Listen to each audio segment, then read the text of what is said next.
Bismillahirrahmanirrahim. Assalamualaikum warahmatullahi wabarakatuh. Alhamdulillah. Alhamdulillahilladzi arsala rasulahu bil huda wa dinil haqq liyudhhirahu 'alad dini kullih wa kafa billahi shahida. Asyhadu an la ilaha illallah wahdahu la syarika lah wa asyhadu anna Muhammadan abduhu wa rasuluh la nabiyya ba'dah. Allahumma salli wa sallim ala sayyidina wa habibina wa maulana Muhammad wa ala alihi wa ashabihi wa man sara ala nahjihi wa ta'a bi da'watihi ila yaumil qiyamah. Allahumma inna nas'aluka ilman nafi'a wa na'udzu bika min 'ilmin la yanfa'. Subhanaka la ilma lana illa ma 'allamtana innaka antal alimul hakim wa tub 'alaina innaka antat tawwabur rahim. Rabbi shrah li sadri wa yassir li amri wa hlul 'uqdatam min lisani yafqahu qawli, amma ba'd. Hadirin hadirat para jamaah kaum muslimin muslimat rahimakumullah. Alhamdulillah, kita selalu bersyukur kepada Allah Ta'ala atas nikmat-nikmatnya yang sangat banyak kepada kita. Mudah-mudahan dengan nikmat-nikmat itu bisa menjadikan kita lebih bertakwa kepada Allah Ta'ala, dan mudah-mudahan seluruh amalan kita diterima Allah Ta'ala, bisa menjadikan wasilah kebahagiaan kita dunia dan akhirat. Amin ya rabbal alamin. Hadirin hadirat rahimakumullah, marilah kita lanjutkan tafsir surah Al-Baqarah yang sekarang kita sampai pada ayat ke-102 dan 103, berjudul kaum Yahudi mempraktekkan sihir, sulap dan mantra.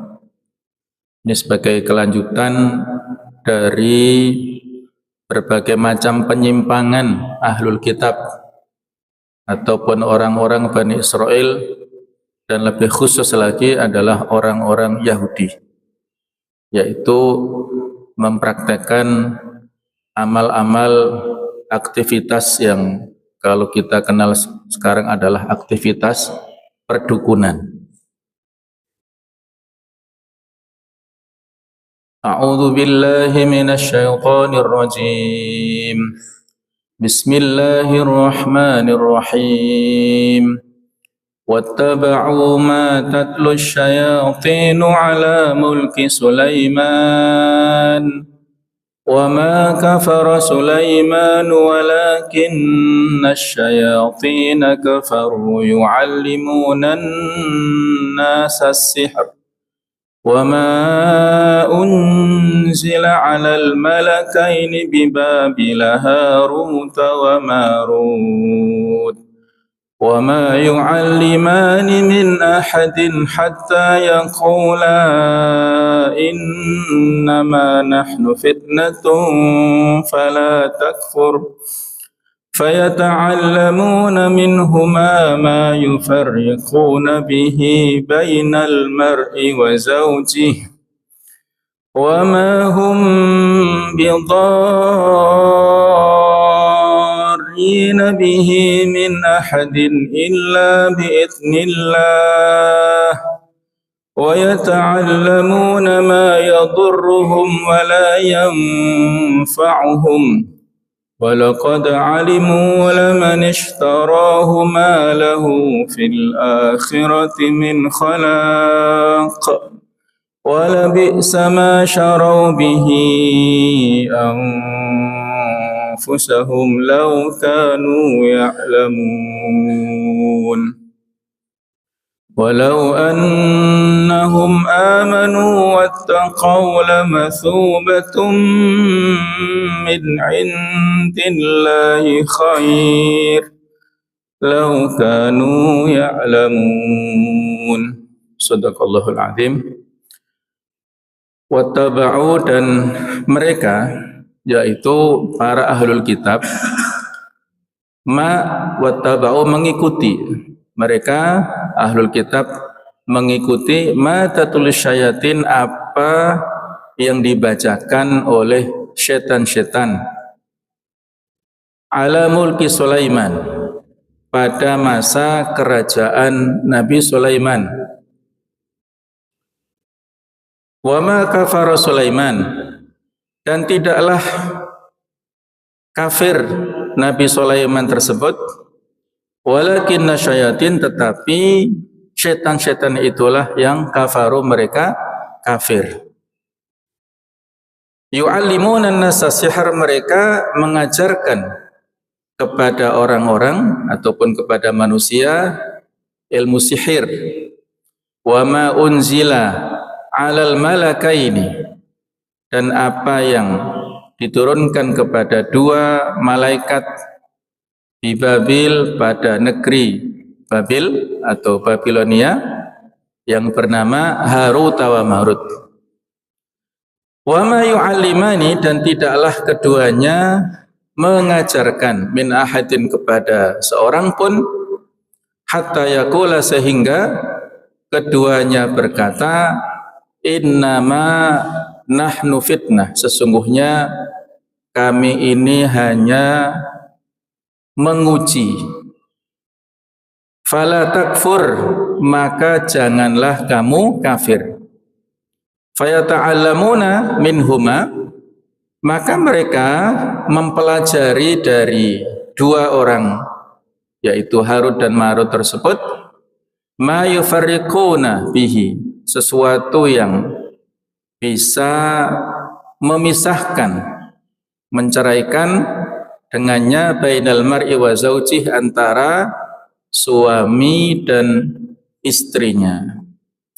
Wa ma hum, dan tidaklah mereka tersebut bidharina bihi, memberikan madarat, kecelakaan dengan apa yang mereka pelajari tersebut, min ahadin, kepada seorang pun, illa biidznillah, kecuali dengan izin Allah. Wa yata'allamuna, dan mereka mempelajari ma yadurruhum, apa yang membahayakan, mencelakakan kepada mereka. Wala yanfa'uhum, dan tidak memberi manfaat kepada mereka. Walaqad alimu, dan sungguh benar-benar mereka mengetahui, lamanishtarahu, bahwa orang yang membeli atau menggunakan sihir itu, malahu fil akhirati min khalaq, tidaklah orang itu mendapatkan keuntungan di akhirat. Wala bi'sa ma syarau bihi anfusahum, dan sungguh buruk sekali perbuatan mereka yang memperjual dirinya dengan sihir tersebut. Lau kanu ya'lamun, seandainya mereka mengetahuinya. Walau annahum amanu, dan seandainya mereka benar-benar beriman, wattaqau, dan bertakwa, lamathubatum min indillahi khair, niscaya sesungguhnya pahala di sisi Allah adalah lebih baik. Lau kanu ya'lamun, seandainya mereka mengetahui. Jemaah sekalian, inilah dua ayat yang saling terkait, yang dijadikan di sini satu paragraf, dan tidak lepas pembahasannya dari ayat-ayat yang sebelumnya. Jadi seolah-olah ayat ini berdiri sendiri, yang lebih fokus berbicara tentang tema sihir, tetapi ayat ini berkait dengan ayat-ayat yang sebelumnya.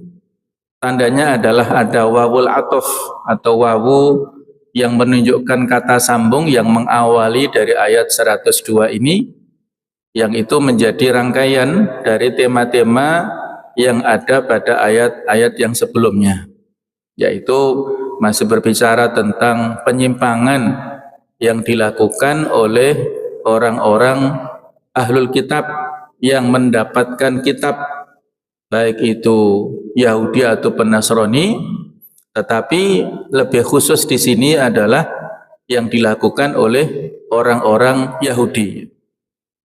Nah, jamaah sekalian, rahimakumullah, nanti akan kita sampaikan beberapa riwayat tentang sebab turunnya ayat ini.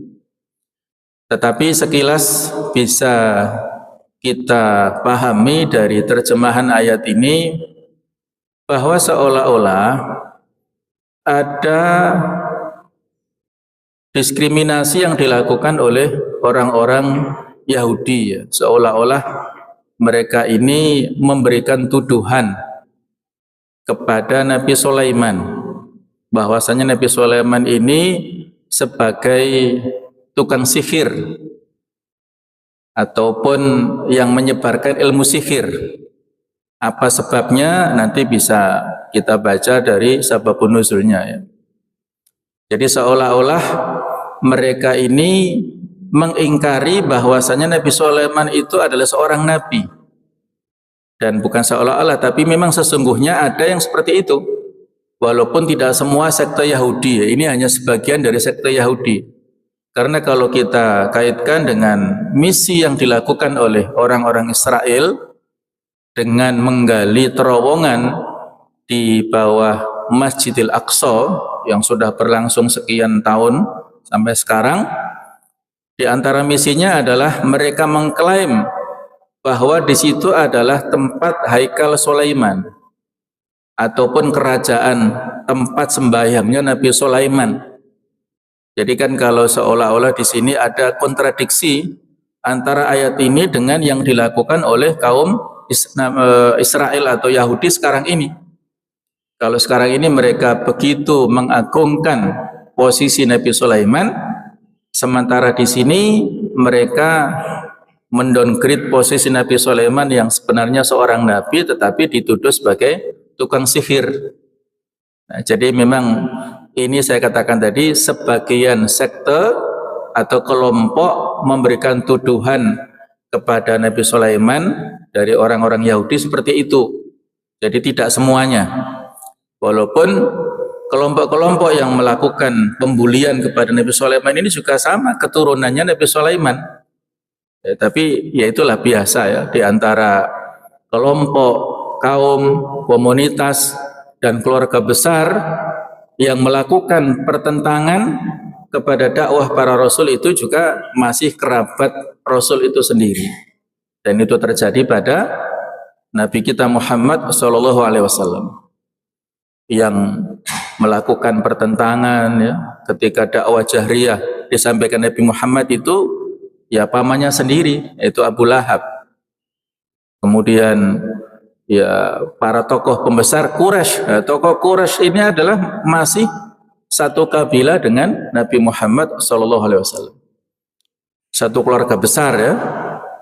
Jadi seperti itulah sunnatullah. Ada pertentangan yang dilakukan oleh orang-orang yang tidak ingin kebenaran itu eksis di dalam masyarakat, justru dari kelompok yang dekat dengan dai ini. Kalau dulu adalah para nabi dan rasul, para juru dakwah, ya mungkin kalau sekarang dilanjutkan oleh para dai, tidak perlu heran kalau ada pertentangan misi yang disampaikan dai itu justru dari orang-orang dekatnya. Jadi sunnatullah terus terjadi seperti itu. Baiklah jemaah sekalian, kita lanjut kepada pembahasan tentang sebab turunnya, yaitu ayat ke-102. Ada beberapa versi. Di antaranya dari Muhammad bin Ishaq berkata, sebagian pendeta Yahudi berkata, yaitu yang ada di Madinah. Ini kaitannya dari surah Al-Baqarah, yaitu surah Madaniyah. Jadi ada pendeta, sebagian pendeta dari orang-orang Yahudi di Madinah berkata, tidakkah kalian merasa heran dengan Muhammad? Dia menganggap Sulaiman seorang nabi. Demi Allah, dia tidak lain adalah seorang tukang sihir. Maka Allah menurunkan ayat ini. Wa ma kafara Sulaiman. Padahal Sulaiman tidaklah kafir dengan mempraktekkan ilmu sihir. Dia tidak mempraktekkan ilmu sihir itu yang menjadikannya sebagai kafir. Bukan, itu adalah tuduhan sepihak dari pendeta Yahudi ini. Itu tidak benar. Seperti itulah ya. Ada bantahan langsung dari Allah Ta'ala terhadap klaim tuduhan-tuduhan dari sebagian pendeta Yahudi ini yang ada di Madinah. At-Tabari meriwayatkan dari Syahr ibnu Hausyah, katanya, kaum Yahudi berkata, lihatlah betapa Muhammad mencampur adukkan kebenaran dengan kebatilan. Dia menyebut Sulaiman di antara para nabi. Bukankah ia tukang sihir yang dapat mengendarai angin? Maka Allah menurunkan firman-Nya, wattaba'u ma tatul syayatin al-ayah, dan mereka mengikuti apa yang dibacakan oleh setan-setan ini di ayat 102 ini. Jamaah sekalian, jadi memang mukjizat yang Allah Ta'ala berikan kepada Nabi Sulaiman ini agak unik dibandingkan dengan mukjizat-mukjizat yang diberikan kepada para rasul sebelumnya. Kalau para rasul sebelumnya itu relatif spesifik atau khusus. Yang ada kemiripan dengan Nabi Sulaiman ini adalah Nabi Musa yang bisa melawan bagaimana kedikdayaan para tukang sihirnya Fir'aun, bahkan mereka bisa beriman dan akhirnya dibunuh oleh Fir'aun. Nah, kemudian nanti sesudahnya ada Nabi Isa yang juga luar biasa mukjizatnya, sampai-sampai bisa menghidupkan orang yang sudah mati itu dengan izin Allah. Nah, Nabi Sulaiman ini memiliki mukjizat yang luar biasa, bisa menundukkan makhluk-makhluk Allah atas izin Allah, bisa menundukkan angin sehingga angin bisa menjadi kendaraan beliau kemana-mana. Yang sebelumnya beliau ini sibuk dengan kuda-kudanya. Kalau mau kemana-mana naik kuda, tetapi pada satu saat kuda ini yang menjadikan Nabi Sulaiman terhambat untuk melakukan sholat ibadah ya, karena sibuk ngurus kuda-kudanya. Akhirnya kuda-kudanya disembelih ya, supaya tidak menjadikan beliau sibuk ngurus dunia. Nah, justru dengan itulah Allah Ta'ala menggantinya dengan angin. Ini jika menjadi kesimpulan bagi kita ya. Kadang-kadang kalau kita sibuk dengan dunia dan kita insaf, kita hayati serta kita fahami taubat dari segala macam kesibukan dunia itu, dan kita lebih mengutamakan urusan akhirat, maka Allah Ta'ala akan mengganti dengan sesuatu yang lebih baik. Man taraka syai'an lillah awadahullahu khairan minhu. Siapa yang meninggalkan sesuatu ikhlas karena Allah, maka Allah gantikan dengan yang lebih baik dari yang ditinggalkan. Nah, itu berlaku ya. Kaidah ini juga berlaku sampai saat ini. Kalau ada sesuatu yang kita menginginkan, tetapi sesuatu itu maksiat ataupun bertentangan, maka kalau kita tinggalkan sesuatu itu karena Allah, Allah akan ganti dengan sesuatu lain yang lebih baik, yang lebih halal, yang lebih bagus, yang lebih bermanfaat, dan itu menjadi faktor kebahagiaan kita. Nah, itu dari pelajaran bisa kita ambil dari segala macam sirah ataupun sejarah para nabi dulu, diantaranya Nabi Sulaiman ini. Baik, berikutnya dari riwayat yang lain, Ibnu Abi Hatim meriwayatkan dari Abul Aliyah bahwa kaum Yahudi pernah menanyai Nabi SAW tentang beberapa hal dari kitab Taurat. Mengenai setiap perkara yang mereka tanyakan itu, Allah menurunkan ayat sebagai jawabannya. Sehingga Nabi Muhammad SAW dapat mengalahkan mereka.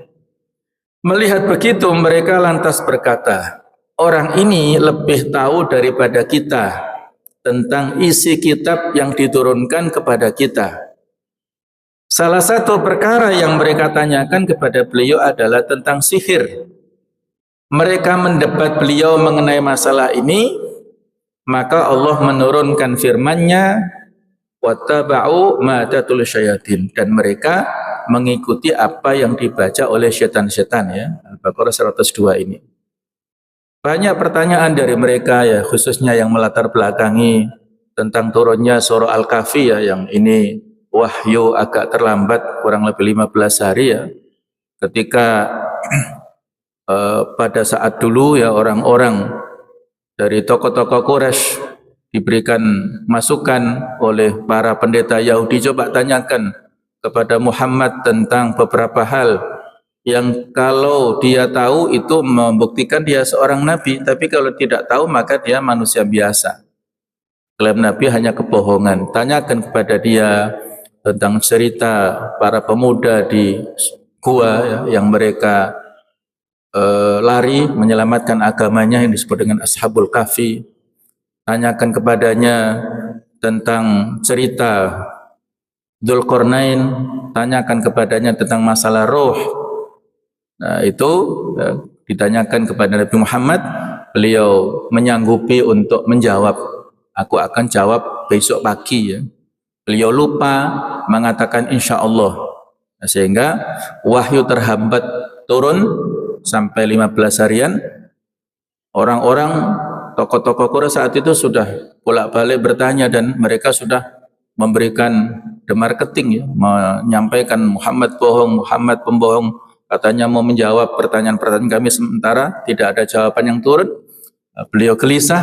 Baru pada hari ke-15 turunlah surah Al-Kahfi ini, memberi jawaban, dan juga sebagian di surah Al-Isra tentang masalah ruh. Nah, itu menunjukkan bahasanya Nabi Muhammad ini ketika tidak ada wahyu yang turun, beliau tidak bisa menyampaikan sesuatu yang ghaib. Beliau seorang Nabi dan Rasul, tapi juga saat yang sama seorang manusia. Tidak mengetahui hal-hal yang ghaib kalau tidak ada bimbingan wahyu dari Allah. Nah, itu juga harus kita catat ya sebagai poin dalam syahadat risalah kita. Kita di samping bersyahadat tauhid, asyhadu alla ilaha illallah, itu adalah syahadat tauhid, kita lengkapi dengan syahadat risalah, wa asyhadu anna Muhammadan abdullah wa rasuluh. Itu harus seimbang.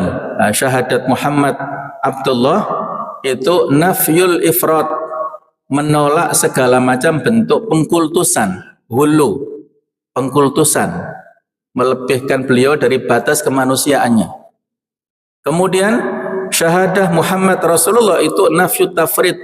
Tafrid itu lawan dari ifrat, lawan pengkultusan, yaitu mengabaikan sunnah-sunnahnya atau risalahnya. Kita seimbang ya.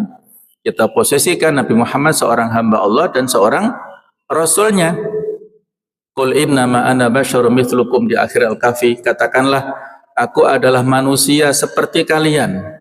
Yuha ilayya, bukan manusia biasa, tetapi manusia yang mendapatkan wahyu dari Allah Ta'ala. Nah, ini seimbang ya. Beliau seorang bashar, seorang abdun min ibadillah, hamba Allah, tapi saat yang sama juga rasulun minal mursalin, seorang rasul di antara sekian rasul yang diutus sebelumnya. Ada rangkaian risalah yang beliau bawa sebagai kelanjutan misi yang disampaikan para pendahulunya. Jadi seimbang. Nah, kalau tidak ada jawaban dari langit, beliau tidak bisa memberikan informasi ya kepada masyarakat. Pernah beliau ketika ditanya oleh seorang wanita mengadukan tentang permasalahan warisan. Jadi ada keluarga ya, yang suaminya ini meninggal dunia, kepala keluarga itu meninggal dunia, yang bernama Aus bin Thabit ya, itu meninggal dunia, meninggalkan istri serta 2 anak wanita dan 1 anak laki-laki yang masih kecil, belum balik.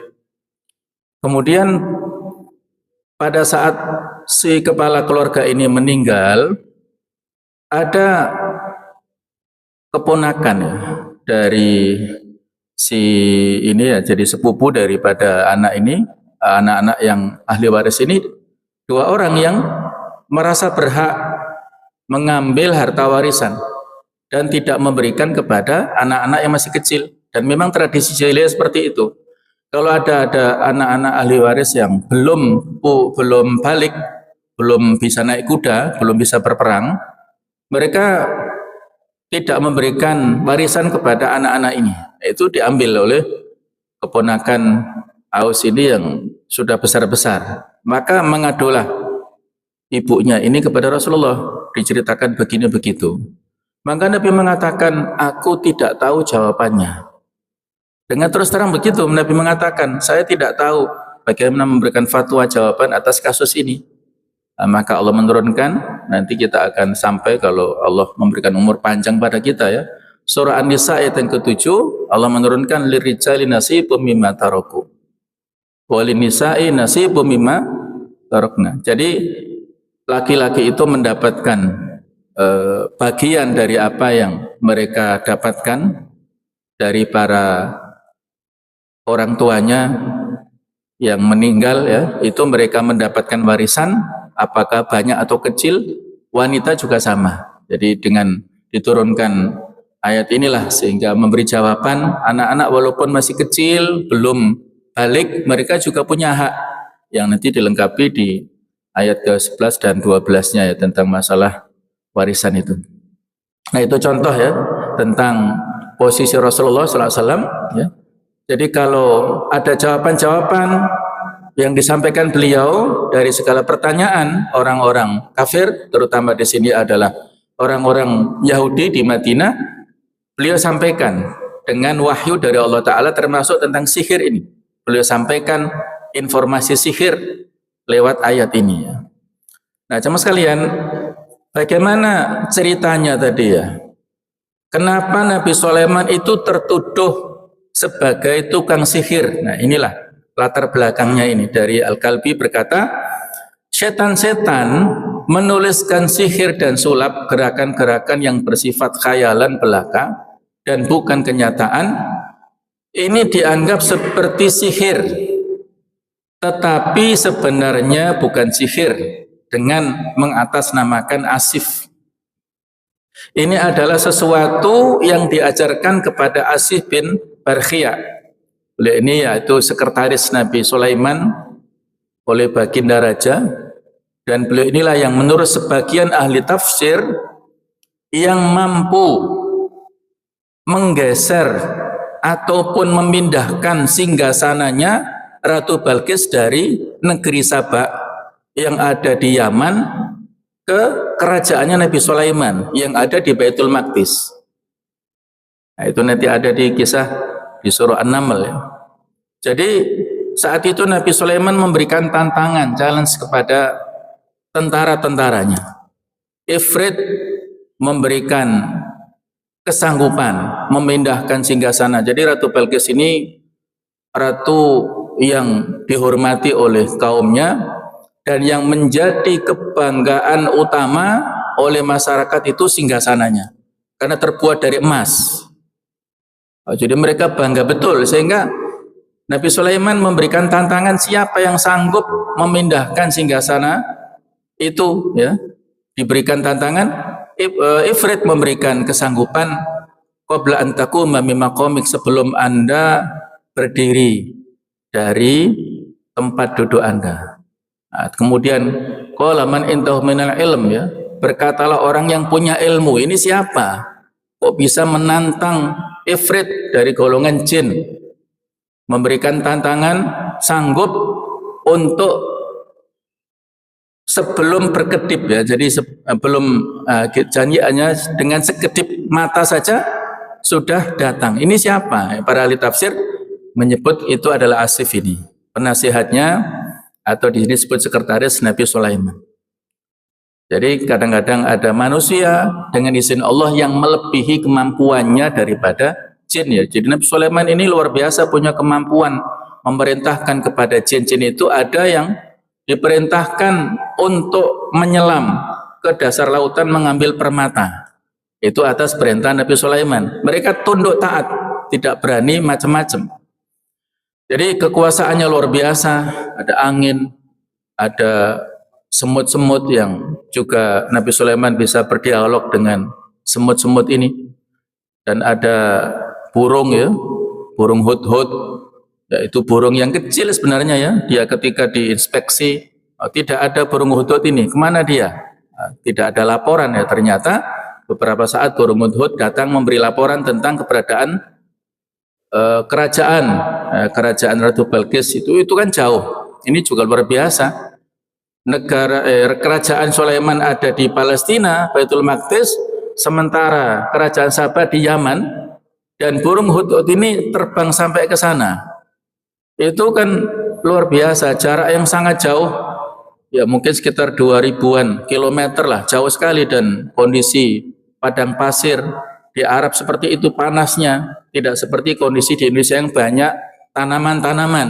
Kalau terbang bisa istirahat di hijau-hijau di tanaman, itu kan burung-burung ini kondisi yang sangat panas, yang sangat gersang seperti itu, dia punya kekuatan luar biasa. Tentunya atas izin Allah ya. Jadi memberikan laporan tentang keberadaan kerajaan besar, tetapi masyarakatnya menyembah bukan kepada Allah. Nah, maka disuruh oleh Nabi Sulaiman untuk berkirim surat tersebut, Nabi Sulaiman, dan mendakwahkan supaya mereka beriman kepada Allah. Nah, kita kembali ke sini ya. Jadi saat itu Asif ini sebagai sekretaris Nabi Sulaiman ini, lalu mereka mendam tulisan ini di bawah tempat sembahyangnya Nabi Sulaiman ketika Allah mencabut kekuasaannya. Sementara beliau tidak menyadarinya.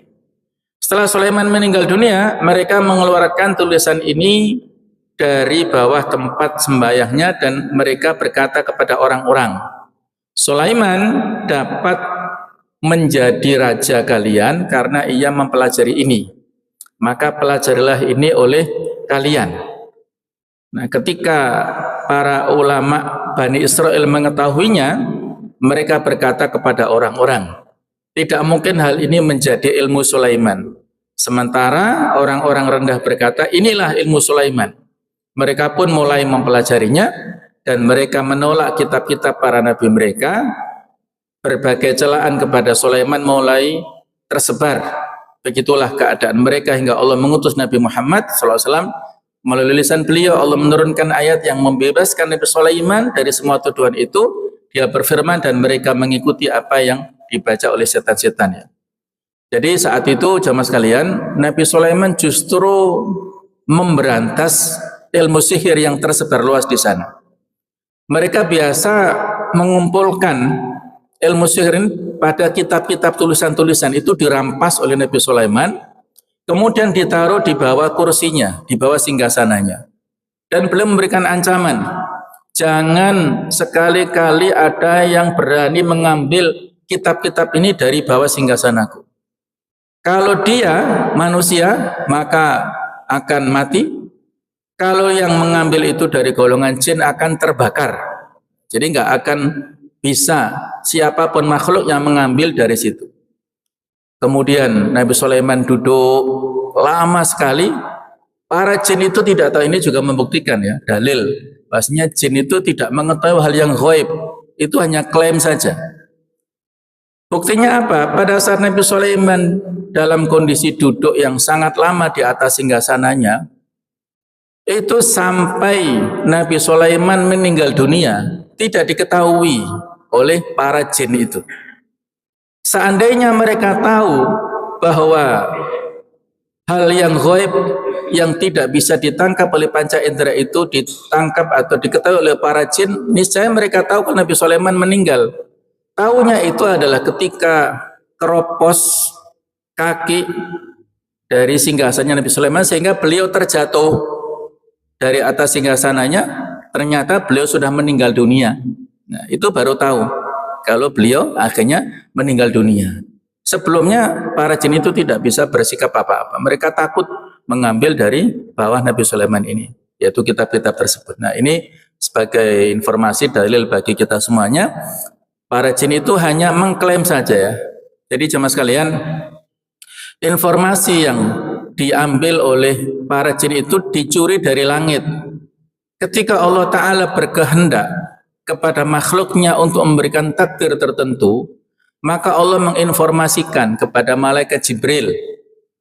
Kemudian malaikat Jibril secara beruntun begitu ya, dari atas langit ketujuh sana secara beruntun. Jadi berlapis-lapis ya, ada 7 langit ini. Nah, jin juga begitu, mereka berusaha untuk mencuri dengar. Mereka juga ketika ingin mendapatkan informasi dari langit, itu ilustrasinya seperti orang-orang panjat pinang itu. Jadi ada jin satu dengan jin berikutnya terus sampai ke langit yang paling bawah itu. Nah, informasi yang disampaikan oleh malaikat ini secara beruntun kepada malaikat-malaikat itu yang didengar satu kata, satu kalimat disampaikan secara berjenjang ketika didengar oleh para jin itu kepada yang paling bawah ini, sehingga pasti ada distorsi, ada perubahan informasi. Satu kalimat, satu kata bisa berbias sampai dengan 1000 kata gitu ya. Jadi informasinya kalau dianggap 100%, 1% itu adalah kebenaran, 99% itu kebohongan.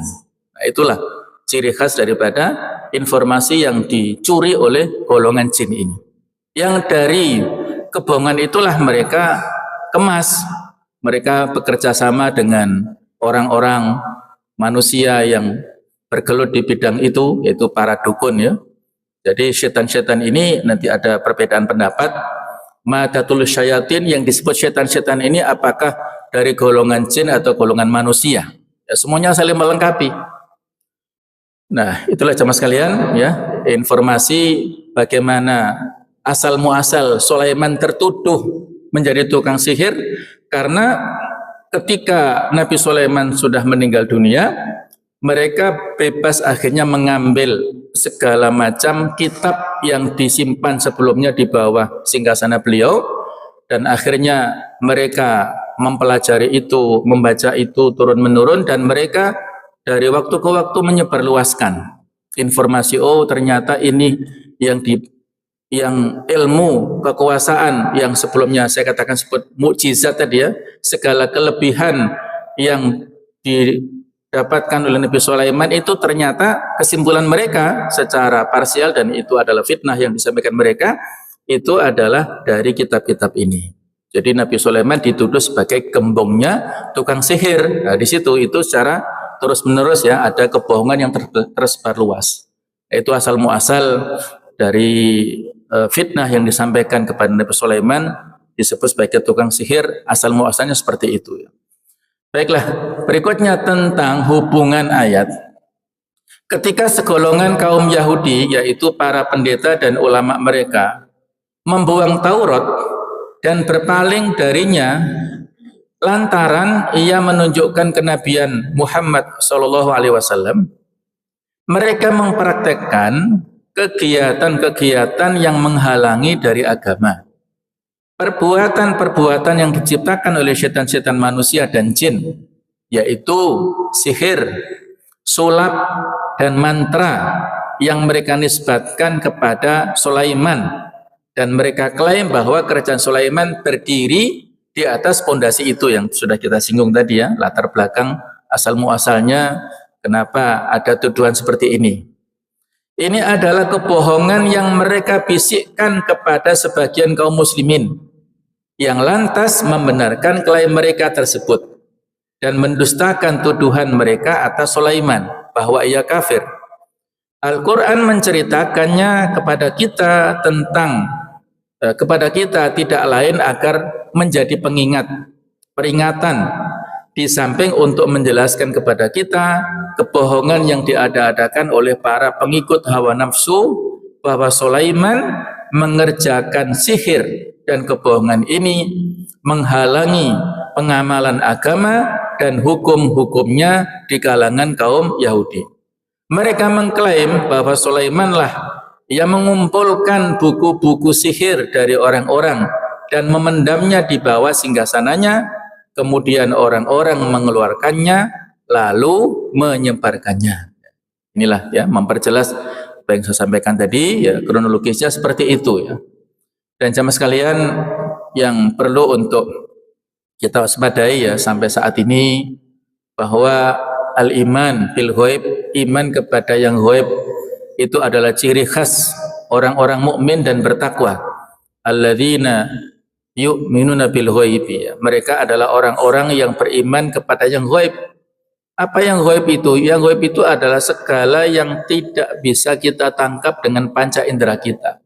Tetapi ada asarnya, ada pengaruhnya, ada dampaknya, ada tanda-tandanya. Bisa kita rasakan, bisa kita dapatkan dampak-dampaknya. Itulah ada dalil-dalil akli ya yang harus kita imani.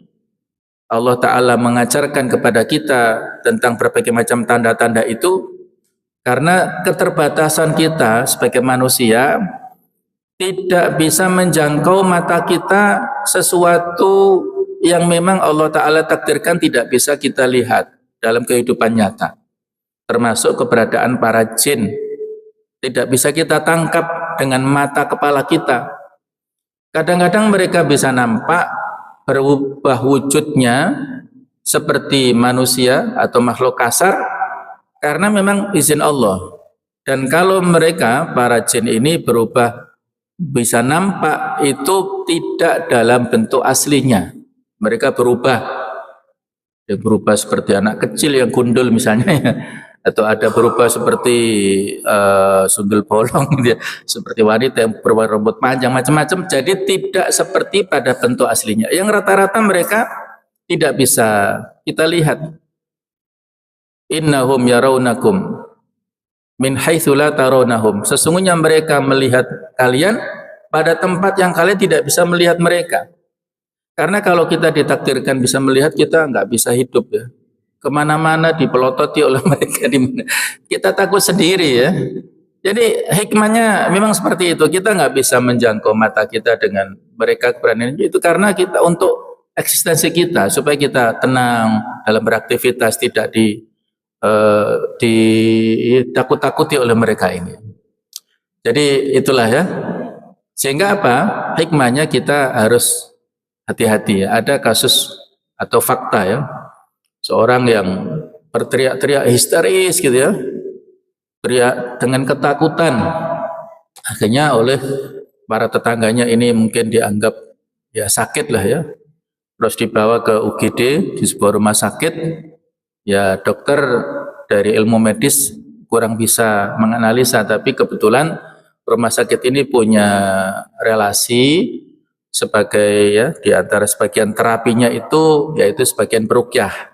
Nah, peruqyah ini biasanya diajak ataupun diminta jasanya oleh rumah sakit untuk menterapi beberapa pasien yang tidak ada kaitan dengan sakit medis ya, sehingga datanglah para peruqyah ini ya, dan dari hasil ruqyahnya tersebut didapat informasi bahwasanya pasien ini ya, melakukan kekhilafan ya. Jadi ini juga sebagai nasihat untuk kita semua ya. Jadi dari dialog biasanya kalau pasien yang sakit kemudian diruqyah, ada sebagian jin yang berada di tubuh pasien ini yang mengaku, walaupun tadi ya rumusnya mereka ini ahli dalam bidang kebohongan. Itu rumusnya. Kalau ada informasi sebagai wacana saja, tidak perlu dipercaya, karena mereka tukang bohong. Jadi ada informasi yang disampaikan oleh jin yang ada di tubuh pasien ini bahwa jin-jin ini, ya jin-jin muslim, mereka ini mengaku ya, telah susah payah untuk menyekolahkan putra-putrinya. Ada yang memondokkan, ada bahkan yang ya kalau ibarat kita adalah mengkuliahkan sampai ke Mesir sana gitu ya. Dididik para anak jin itu, ada yang hafid Quran 15 juz, ada yang 30 juz Al-Quran. Itu mereka seperti kita manusia ya. Mereka juga berdomisili di dunia seperti kita. Mereka makan, minum, berjalan, berkeluarga seperti kita, tetapi tidak bisa kita ketahui. Nah, ternyata keluarga ini mendirikan sebuah rumah yang tidak diawali dengan basmalah ya. Kemudian ketika rumah ini berdiri dengan keluarganya, orang yang sakit ini menyiramkan air panas di tempat tertentu yang di situ didiami oleh anak-anak jin ini yang dulunya atau yang sudah ahli ya dalam bidang agama itu, sehingga banyak yang meninggal. mereka sudah capek-capek menyekolahkan, memondokkan anak-anak ini sampai hafal Quran tersebut, terus mati akibat disiram oleh manusia ini, sehingga orang tuanya marah. Nah, itulah kronologisnya ya. Marah dan masuk ke tubuh orang yang menyiram ini, dan dia akhirnya berteriak-teriak itu. Nah, ini juga nasihat untuk kita semuanya. Kalau kita ingin melakukan aktivitas apapun, itu hati-hati ya, zikir terutama bismillah ya, sebelum atau ta'awudzubillah ya, sebelum kita masuk kamar mandi dengan ta'awud. Kemudian ya pokoknya Allahumma inni a'udzubika minal khubuthi wal khaba'ith ya, itu kita baca. Kemudian kita siram air panas atau apa ke dapur atau kemana itu dengan membaca Bismillahirrahmanirrahim. Itulah yang bisa memberikan perlindungan kepada kita sehingga tidak diganggu oleh makhluk-makhluk jenis itu. Ya, itulah sekilas informasi kisah nyata, dan itu dialami oleh orang-orang yang mungkin di sekitar kita, atau barangkali kita sendiri punya pengalaman tentang itu ya. Jadi intinya adalah dengan banyak beristighfar, membaca kalimat thayyibah, membaca ta'awud ataupun basmalah untuk melindungi diri kita dari segala macam gangguan jin dan segala macamnya ini, yang mereka tidak bisa kita lihat tapi mereka bisa melihat kita. Itu bukan kelebihan ya, bukan berarti itu kelebihan yang Allah Ta'ala berikan kepada mereka, enggak, kita lebih mulia dari mereka. Karena kita lebih mulia, jangan sampai kita rendahkan diri kita dengan minta tolong kepada mereka. Kan ada orang yang berdalih ya, kenapa kamu kok minta tolong pada jin ya? Katanya niru Nabi Sulaiman. Nabi Sulaiman kan berinteraksi dengan jin ya. Jadi ini pengambilan dalil yang tidak tepat. Nabi Sulaiman itu bukan minta tolong, tapi memang para jin itu sudah dengan sukarela, dengan izin Allah, mereka disediakan untuk memfasilitasi Nabi Sulaiman. Jadi apa alasan kita minta tolong? Itu enggak benar ya. Nabi sendiri tidak pernah minta tolong kepada jin-jin, ini enggak pernah. Yang kita tiru Nabi Muhammad, bukan nabi-nabi sebelumnya ya. Beliau kita posisikan sebagai untuk merevisi apa yang dilakukan nabi-nabi sebelumnya. Nabi Muhammad mendakwahkan dengan adanya turunnya surat jin ya, yang itu diturunkan, kalau sekarang situsnya masih ada, itu Masjid Jin yang ada di kalau dari Masjidil Haram setelah Ma'la ya, itu ada Masjid Jin, yang mana dulu di situ Nabi berdakwah kepada komunitas jin. Nah, jadi berdakwah hubungannya adalah hubungan untuk berdakwah. Jadi tadi yang cerita akhirnya pasiennya sembuh karena jin-jin yang ada di tubuhnya itu didakwahkan oleh ustadznya ini. Peruqyah ini memberikan pemahaman, memberikan dakwah supaya memaafkan ya, supaya lapang dada, ini adalah tidak lepas dari takdir Allah. Begini begitu, jadi difahamkan sehingga mereka mau menyadari ya kesalahannya dengan masuk ke tubuh manusia. Itu kan kesalahan walaupun jin muslim, tapi itu sebuah kesalahan dengan masuk. Mereka bukan di situ tempatnya, mereka tempatnya di luar, tidak masuk ya, tidak boleh masuk ke fisik manusia ini. Nah, itulah contoh ya. Jadi jemaah sekalian, insya Allah nanti akan kita lanjutkan tentang bagaimana tafsir dan penjelasan dari ayat-ayat ini. Sekali lagi ini sebagai pengingat kepada kita semuanya bahwa ada saudara-saudara kita yang sama dengan kita, punya taklif, punya beban tanggung jawab beribadah. Wa ma khalaqtul jinna wal insa illa liya'budun, sama tugas kita. Allah mendahulukan jin di sini. Tidaklah aku ciptakan jin dan manusia kecuali hanya untuk ibadah. Jadi tugas kita sama. Nah, maka disebutkan jin dulu baru manusia, karena jin dulu diciptakan sebelum Nabi Adam. Iblis itu diciptakan sebelum Nabi Adam, jauh sebelumnya. Dan iblis dulu itu makhluk yang paling terhormat di langit sana. Jadi sangat dihormati karena kesolehannya, karena ilmunya, karena prestasinya yang saat itu berhasil menumpas segala macam kejahatan yang dilakukan oleh makhluk-makhluk yang mendiami bumi sebelum adanya manusia. Itu adalah jasa daripada iblis. Iblis ini namanya dulu adalah Azazil. Itu nama lain daripada iblis ini, sehingga malaikat semuanya hormat. Bahkan kalau ada malaikat yang bertemu iblis itu bangganya luar biasa dan menceritakan kepada teman-temannya malaikat yang lainnya itu.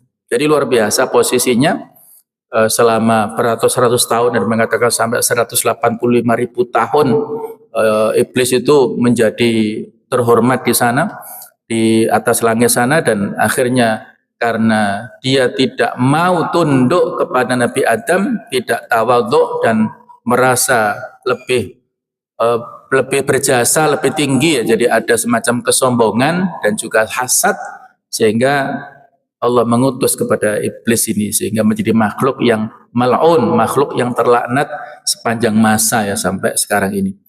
Jadi itulah dinamika sebagai makhluk, kita tidak boleh merasa lebih baik daripada yang lain. Kadang-kadang orang yang kita anggap lebih rendah itu justru di mata Allah lebih baik daripada kita. Jadi tidak boleh kita merasa lebih tinggi atau bangga diri dibanding dengan yang lainnya. Bisa jadi ketakwaannya lebih tinggi di hadapan Allah daripada kita. Demikianlah pembahasan untuk sebagai pengantar ataupun pembahasan awal dari ayat-ayat ini. Semoga ada manfaatnya, bisa meningkatkan iman kita semuanya kepada hal-hal yang ghaib, bisa meningkatkan kecintaan kita kepada Al-Quranul Karim, bisa meningkatkan ta'zim kita, hormat kita kepada para nabi dan rasul sebelumnya, dan tidak boleh ada diskriminasi. Kadang-kadang itu tadi ya, karena kita terlalu berlebihan dalam memposisikan Nabi Muhammad seolah-olah itu kita mengesampingkan nabi-nabi yang sebelumnya. Tidak boleh ya. La nufarriqu baina hadim min rusulih. Kami, kata Allah Ta'ala ya, mengajarkan kepada kita, tidak boleh memisah-misahkan antara seorang pun di antara rasul-rasulnya. Semua kita imani dengan kelebihan ataupun mungkin ada catatan tertentu dari perjalanan hidup mereka itu menjadi hasanah bagi kita. Mereka mengajarkan tentang risalah tauhid, kemudian disempurnakan Nabi Muhammad, sesuatu sebagian itu dikuatkan lagi dengan risalah Nabi Muhammad, tapi ada sebagian yang direvisi. Ketika kita mengambil risalah Nabi Muhammad, berarti kita otomatis mengambil risalah-risalah yang sebelumnya. Nah, sekarang ini kan ya tersebar ya bagaimana ya syubhat ini syubhat itu ya, tentang masalah kitab Al-Quran dengan kitab-kitab sebelumnya ya, yang inilah ya ada sebagian syubhat yang seolah-olah ada kemiripan, ada itu dan sebagainya, tetapi kita kembalikan Al-Quran itu memiliki sifat Al-Muhaimin, yang merangkum, yang merevisi, yang menyempurnakan dari yang sebelumnya. Kita yang ambil adalah Al-Quranul Karim, tidak kita ambil referensi dari yang lainnya. Ketika dulu Umar bin Khattab mengagumi tentang Taurat, maka ditegur Nabi Muhammad dengan teguran yang keras. Wahai Umar, seandainya Nabi Musa itu masih hidup saat ini, tidak ada pilihan lain kecuali mengikuti risalahku, kata Rasulullah. Nabi Musa sudah lewat. Yang berlaku adalah risalah Nabi Muhammad yang berlaku sampai akhir zaman. Ketika Nabi Isa diturunkan untuk punya misi besar memerangi Dajjal ya, nanti turun di atas Menara Putih di Damaskus sana untuk memerangi Dajjal, itu ketika Nabi Isa turun berangus dan memberantas segala macam bentuk-bentuk salib itu, dan Nabi Isa tidak ada pilihan kecuali mengikuti risalah Islam yang dibawa oleh Nabi Muhammad sallallahu alaihi wasallam. Subhanakallahumma bihamdik asyhadu an la ilaha illa anta astaghfiruka wa atubu ilaik. Wassalamualaikum warahmatullahi wabarakatuh.